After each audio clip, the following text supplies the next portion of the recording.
നമസ്കാരം, ഋഷിപ്രോക്തം ചാനലിലേക്ക് ഏവർക്കും ഹൃദ്യമായ സ്വാഗതം. രോഗങ്ങൾ കൊണ്ട് വലയുന്നവർ നിരവധിയാണ്. നമുക്ക് രോഗങ്ങളും അവയുടെ പരിഹാരങ്ങളും ജ്യോതിഷപ്രകാരം ഏതൊക്കെ രീതിയിലാണ് രോഗങ്ങൾ വരാൻ സാധ്യത, ജ്യോതിഷപ്രകാരം രോഗത്തെയും പരിഹാരത്തെയും ഒന്ന് ലഘുവായിട്ട് വിലയിരുത്താം. ചെറിയ വീഡിയോ ആണ്, അവസാനം വരെ ഒന്ന് കാണുക. വീഡിയോയിലേക്ക് കിടക്കുന്നതിന് മുമ്പ് ചാനൽ ഇതുവരെ സബ്സ്ക്രൈബ് ചെയ്യാത്തവരാണെങ്കിൽ സബ്സ്ക്രൈബ് ചെയ്യുക എന്ന് അഭ്യർത്ഥിക്കുകയാണ്. അതോടൊപ്പം നോട്ടിഫിക്കേഷൻ ഒന്ന് ഓൺ ചെയ്ത് വെക്കുക. രോഗം വരുന്ന കാലം, നമുക്ക് രോഗത്തെ കുറിച്ചൊന്ന് ചിന്തിക്കാം. പൂർവജന്മ കൃതം പാപം വ്യാധി രൂപേണ ജായത എന്നാണ്. അതായത് പൂർവജന്മത്തിൽ ദോഷങ്ങൾ ചെയ്തിട്ടുണ്ടെങ്കിൽ അത് വ്യാധിയായിട്ട്, രോഗങ്ങളായിട്ട് മാറി നമുക്ക് അനുഭവത്തിൽ വരും എന്നാണ് ജ്യോതിഷം പറയുന്നത്. ശാരീരികവും മാനസികവുമായിട്ടുള്ള ആരോഗ്യങ്ങളെ സംബന്ധിച്ച് ജ്യോതിഷപരമായിട്ട് നിർവചനങ്ങളുണ്ട്. ജാതക ദോഷങ്ങളൊക്കെ ഒഴിയാൻ ജ്യോതിഷത്തിൽ പല പരിഹാരങ്ങളും പറഞ്ഞിട്ടുമുണ്ട്. ചന്ദ്രദശാകാലം പൊതുവെയായിട്ടും മറ്റ് ദശാകാലത്ത് ആദിത്യാദി ഗ്രഹങ്ങളുടെ അനിഷ്ടഭാവ സ്ഥിതി മൂലവുമൊക്കെ ഒരു വ്യക്തിക്കോ ആ വ്യക്തിയുടെ കുടുംബത്തിനോ തുടർച്ചയായി അസുഖങ്ങളും ആശുപത്രിവാസവും ഒക്കെ വേണ്ടി വന്നേക്കാം. ഇത്തരത്തിൽ ഗ്രഹദോഷങ്ങൾ മൂലം രോഗദുരിതങ്ങൾ വ്യക്തിക്കും കുടുംബത്തിനും ഉണ്ടാകുകയാണെങ്കിൽ അതിന് പരിഹാരം ജ്യോതിഷത്തിൽ പറഞ്ഞിട്ടുണ്ട്. ദാനം, പ്രായശ്ചിത്ത കർമ്മങ്ങൾ, തീർത്ഥാടനം, പശ്ചാത്താപ കർമ്മങ്ങൾ, ശാന്തി പുഷ്ടികരമായിട്ടുള്ള യന്ത്രധാരണം, ഔഷധസേവ, രത്നധാരണം, പൂജ, സ്തുതി, ഹോമം, മൂർത്തി ഭജനം എന്നിങ്ങനെ വിവിധങ്ങളായിട്ടുള്ള പരിഹാരങ്ങളെ ജ്യോതിഷത്തിൽ പറഞ്ഞിട്ടുണ്ട്. വിധിപ്രകാരം ധർമാനുഷ്ഠാന കർമ്മങ്ങളെ ചെയ്തും ഇത്തരത്തിലുള്ള രോഗ ദുരിതങ്ങളിൽ നിന്ന് രക്ഷ നേടാനായിട്ട് സാധിക്കും. ഓരോ വ്യക്തിയുടെയും ഉപജീവന തിരക്കുകളാലും സാമ്പത്തിക ബുദ്ധിമുട്ടുകളാലും ഒക്കെ ഇത്തരത്തിലുള്ള വൈദിക പ്രായശ്ചിത്ത പരിഹാര കർമ്മങ്ങളെ ചെയ്യാൻ പലർക്കും ബുദ്ധിമുട്ട് വരുന്നുണ്ട്. അതുകൊണ്ട് തന്നെ പലർക്കും ഈ പരിഹാര മാർഗങ്ങളൊക്കെ അപ്രാപ്യമാണ് എന്ന് തന്നെ പറയാം.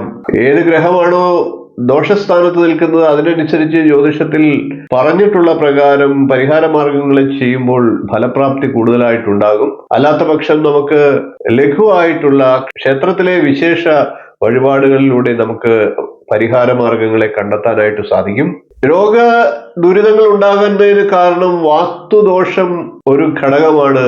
അത്തരത്തിൽ ബുദ്ധിമുട്ട് അനുഭവിക്കുന്നവർ വാസ്തു ശാന്തി ചെയ്യുന്നതും ഏതെങ്കിലും ഒരു വാസ്തു വിദഗ്ധനെ കാണിച്ച് ആ ഗ്രഹത്തിന്റെ കണക്കും മറ്റു വാസ്തുപരമായിട്ടുള്ള ഘടനയും ഒക്കെ ഒന്ന് പരിശോധിക്കുന്നത് നല്ലതായിരിക്കും. രോഗങ്ങൾക്ക് വേണ്ടി ചിലവാക്കുന്ന പണത്തിന്റെ ഒരു അംശം അത്തരത്തിൽ മാറ്റിവെച്ചാൽ ആ രോഗങ്ങളിൽ നിന്ന്, ദുരിതത്തിൽ നിന്ന് രക്ഷ നേടാനായിട്ട് വാസ്തു കൃത്യപ്പെടുത്തുന്നതും സഹായകരമാണ്. ഇത്തരത്തിൽ ജ്യോതിഷപരമായിട്ടും വാസ്തുശാസ്ത്രപരമായിട്ടും നിങ്ങൾക്ക് എന്തെങ്കിലും കൺസൾട്ടേഷൻ ആവശ്യമുണ്ടെങ്കിൽ തീർച്ചയായിട്ടും എന്റെ നമ്പറിൽ ബന്ധപ്പെടുക. പൊതുവെ എല്ലാവർക്കും ലളിതമായി ചെയ്യാൻ സാധിക്കുക എന്നുള്ളത് വിശേഷമായിട്ട് ക്ഷേത്ര ദർശനം നടത്തി ക്ഷേത്രത്തിൽ വിശേഷ വഴിപാടുകളെ ചെയ്യുക എന്നുള്ളതാണ്. അത്തരത്തിൽ രോഗ ദുരിതങ്ങൾക്ക് അറുതി വരുത്തുന്നതിന് വേണ്ടിയിട്ട് കേരളത്തിലുള്ള ഏതാനും ക്ഷേത്രങ്ങളെയും അവിടുത്തെ വഴിപാടുകളെയുമാണ് ഇനി നമുക്ക് പരിചയപ്പെടാനുള്ളത്. ആലപ്പുഴ ജില്ലയിലെ മരുത്തോർ വട്ടം ധന്വന്തരി ക്ഷേത്രം രോഗശാന്തിക്ക് ഏറ്റവും പ്രധാനപ്പെട്ട ക്ഷേത്രമാണ്. ആലപ്പുഴ ജില്ലയിൽ മാവേലിക്കരയിലുള്ള പുതിയകാവ് ധന്വന്തരി ക്ഷേത്രത്തിലും ഇത്തരത്തിൽ വിശേഷ വഴിപാടുകളെ ചെയ്ത് രോഗശാന്തി വരുത്താവുന്നതാണ്. അതേപോലെ തന്നെ ആലപ്പുഴ തകഴിയിൽ ധർമ്മശാസ്ത്ര ക്ഷേത്രത്തിലും രോഗ ദുരിതങ്ങൾക്ക് ശാന്തി ഉണ്ടാകുന്ന വഴിപാടുകളുണ്ട്. അതേപോലെ തന്നെ ആലപ്പുഴ ജില്ലയിലെ തിരുവിഴ ക്ഷേത്രത്തിലെ വിഷമുറി പ്രസാദവും രോഗ ദുരിതങ്ങളിൽ നിന്ന് രക്ഷ നേടാൻ സഹായിക്കും. തിരുവിഴ ക്ഷേത്രം കൈവിഷദോഷ പരിഹാരത്തിന് ഏറ്റവും പ്രസിദ്ധമാണ്. തകഴി ക്ഷേത്രത്തിലെ വലിയെണ്ണ വാതരോഗങ്ങൾക്കുമൊക്കെ വളരെ വിശേഷമാണ്. ആലപ്പുഴ മരുത്തോർവട്ടം ക്ഷേത്രത്തിലെ താൾകറി, വർഷത്തിലൊരിക്കലുള്ള താൾകറി വളരെ വിശേഷമാണ്. ഏത് രോഗങ്ങൾക്കും ആ താൾകറി കഴിക്കുന്നതിലൂടെ ശമനമുണ്ടാകുമെന്നാണ് വിശ്വാസം. ഇനി നമുക്ക് മറ്റ് ജില്ലകളിലുള്ള ഏതാനും പ്രസിദ്ധമായിട്ടുള്ള ക്ഷേത്രങ്ങളും അവയുടെ വഴിപാടുകളെയും ഒന്ന് പരിശോധിക്കാം. കണ്ണൂർ തളിപ്പറമ്പുള്ള കാഞ്ഞിരങ്ങാട് വൈദ്യനാഥ ക്ഷേത്രം, ആ പേരിലുള്ളതുപോലെ തന്നെ വൈദ്യനാണ്. ഏത് രോഗങ്ങളെയും ഇല്ലാതാക്കുന്ന വൈദ്യനാണ് അവിടുത്തെ ദേവൻ.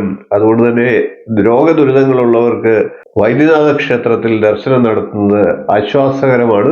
അതേപോലെ തന്നെ തിരുവനന്തപുരം ജില്ലയിലെ കുളത്തൂപ്പുഴ ശാസ്താവ് രോഗദുരിത ശാന്തിക്ക് കൺകണ്ട ദൈവമാണ്. പാലക്കാട് ജില്ലയിലെ കുന്നത്തൂർ മുക്കിടി ക്ഷേത്രം രോഗശാന്തിക്ക് വിശേഷ ക്ഷേത്രമാണ്. കോട്ടയം ജില്ലയിലെ പനച്ചിക്കാട് സ്ഥിതി ചെയ്യുന്ന ദക്ഷിണ മൂകാംബിക എന്ന പേരിൽ അറിയപ്പെടുന്ന സരസ്വതി ക്ഷേത്രത്തിലെ സാരസ്വത ഘൃതവും രോഗശാന്തിക്ക് വളരെ ദിവ്യ ഔഷധമാണ്. കൂടൽമാണിക്യ സ്വാമി ക്ഷേത്രം നിങ്ങൾക്ക് ഏവർക്കും അറിയാവുന്നതാണ്. അവിടുത്തെ ദേവനായിട്ടുള്ള ഭരതസ്വാമിക്ക് മുക്കുടി എന്നറിയപ്പെടുന്ന വഴുതനങ്ങ നിവേദ്യം വളരെ വിശേഷമാണ്. രോഗദുരിത ശാന്തിക്ക് ദിവ്യ ഔഷധമാണ്. കേരളത്തില് പുറത്ത് തമിഴ്നാട്ടിലെ പുതുക്കോട്ടയിലെ പാവയ്ക്കായ പ്രസാദം രോഗശാന്തിക്ക് ദിവ്യ ഔഷധമാണ്. അതേപോലെ തന്നെ തമിഴ്നാട്ടിലെ തിരുച്ചിറപ്പള്ളിയിലുള്ള കാളികാര ബാൾ, അവിടുത്തെ തേൻ പ്രസാദവും രോഗശാന്തിക്ക് ദിവ്യ ഔഷധമാണ്.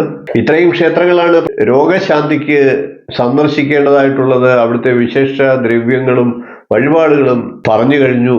രോഗ ദുരിതങ്ങൾ കൊണ്ട് വലയുന്നവരാണെങ്കിൽ തീർച്ചയായിട്ടും ഈ കാര്യങ്ങളൊക്കെ ഒന്ന് ചെയ്തു നോക്കുക. ഈ ക്ഷേത്രങ്ങളിൽ ഏതെങ്കിലും ഒന്ന്, നിങ്ങളുടെ ഏറ്റവും അടുത്തായിട്ടുള്ള ക്ഷേത്രം ദർശനം നടത്തി ഈ വഴിപാട് ഒന്ന് ചെയ്തു നോക്കുക. തീർച്ചയായിട്ടും അതിൽ ഈശ്വരാംശമുണ്ട്. നിങ്ങളുടെ രോഗദുരിതങ്ങൾക്ക് അവിടെ അറുതി ഉണ്ടാകും എന്ന് പറഞ്ഞുകൊണ്ട് ഈശ്വരനോട് പ്രാർത്ഥിച്ചുകൊണ്ട് നമുക്ക് ഇന്നത്തെ വീഡിയോ നിർത്താം. വീഡിയോ ഇഷ്ടപ്പെട്ടുവെങ്കിൽ ഒന്ന് ലൈക്ക് ചെയ്യുക, ഷെയർ ചെയ്യുക, ചാനൽ ഒന്ന് സബ്സ്ക്രൈബ് ചെയ്യുക, നിങ്ങളുടെ അഭിപ്രായം കമന്റായിട്ട് അറിയിക്കുക. ഇനിയും ഇതുപോലുള്ള നല്ല നല്ല വിഷയങ്ങളും വീഡിയോകളുമായി നമുക്ക് വീണ്ടും കാണാം. നന്ദി, നമസ്കാരം, ശുഭദിനം.